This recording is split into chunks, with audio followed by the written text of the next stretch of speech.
அல்ஹம்துலில்லா, அல்லாஹுக்கு எல்லா போலும் வழிகாட்டல் சிறந்தது. நபிகளாருடைய வழிகாட்டல் கூறியனாக அன்பிக்கின் உறவுகளை தப்சீருடைய 14வது வகுப்பில் நாம் இணைந்திருக்கின்றோம்.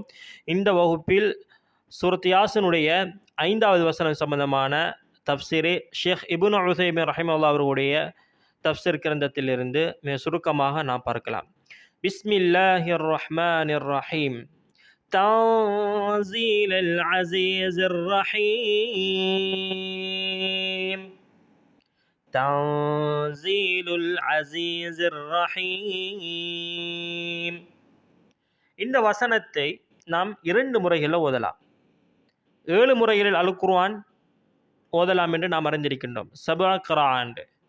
அதில் ஒரு முறை தான் தன்ஸீலு, அதுக்கு லம்மா வைத்தேன்னு செய்த ஓதுவது. தன்ஸீலுல் அஸீஸிர் ரஹீம்.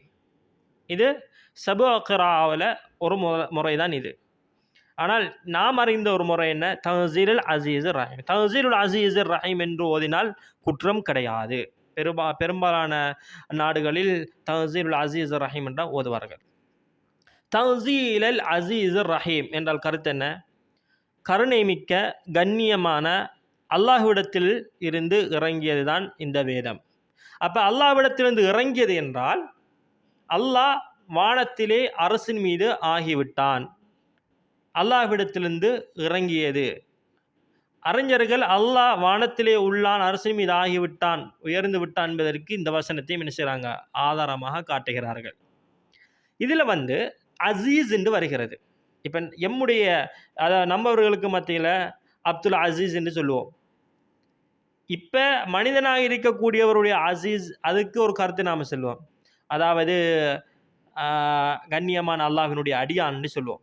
அப்துல் அசீஸ் கண்ணியமான அல்லாஹ்வினுடைய அடியான் என்று சொல்லுவோம்.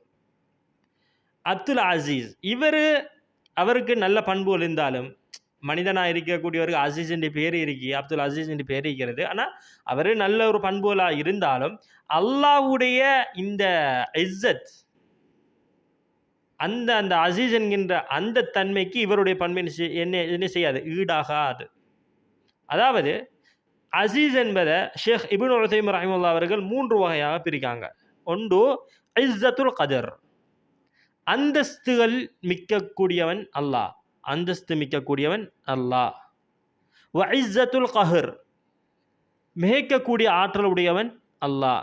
வ இஸ்ஸத்துல் இம்தினா, எந்த பாதிப்பையும் ஏற்படுத்த முடியாதவன். அப்போ இஸ்ஸத்துல் கதர், வ இஸ்ஸத்துல் கஹர், வ இஸ்ஸத்துல் இம்தினா, அந்தஸ்து கண்ணியமிக்க அல்லாஹ்விடத்திலிருந்து தன்ஸீல் இறங்கியது. மிகைக்கக்கூடிய ஆற்றல் உடையவன் அந்த அல்லாஹ், அந்த அதிகாரமிக்க அந்த அல்லாஹ்விடத்திலிருந்து தன்ஸீல் இறங்கிய இந்த வேதம் எந்த பாதிப்பையும் ஏற்படுத்த முடியாத, எந்த ஒரு அதாவது அசம்பாவிதங்கள் ஏற்படுத்த முடியாத ஒரு கண்ணியமான ஒரு தூய்மையான அல்லாஹ்விடத்திலிருந்து பாதுகாப்பாக மக்களுக்கு நேர்வழி காட்டுவதற்காக வேண்டி இறக்கப்பட்டது இந்த வேதம்.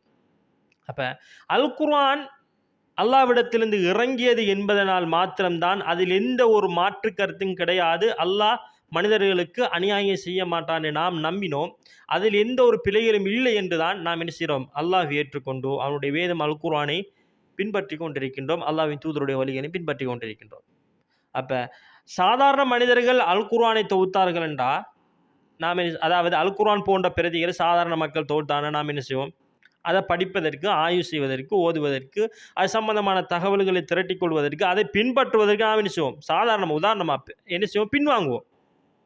ஆனால் அசீஸ், அந்தஸ்து கண்ணியமிக்க, ஆற்றலுடைய, எந்த பாதிப்பையும் ஏற்படுத்த முடியாத ஒரு கண்ணியமான அல்லாஹ்விடத்திலிருந்து இறங்கிய வேதம். அப்போ அதால் என்ன செய்யுது? இந்த வேதத்தில் சந்தேகம் கிடையாது. இப்போ தன்ஸீலுல் அஸீஸிர் ரஹீம், இதில் அல்லாஹ்வினுடைய அஸ்மா 2 பேர்களும் வந்திருக்கிறது. என்ன?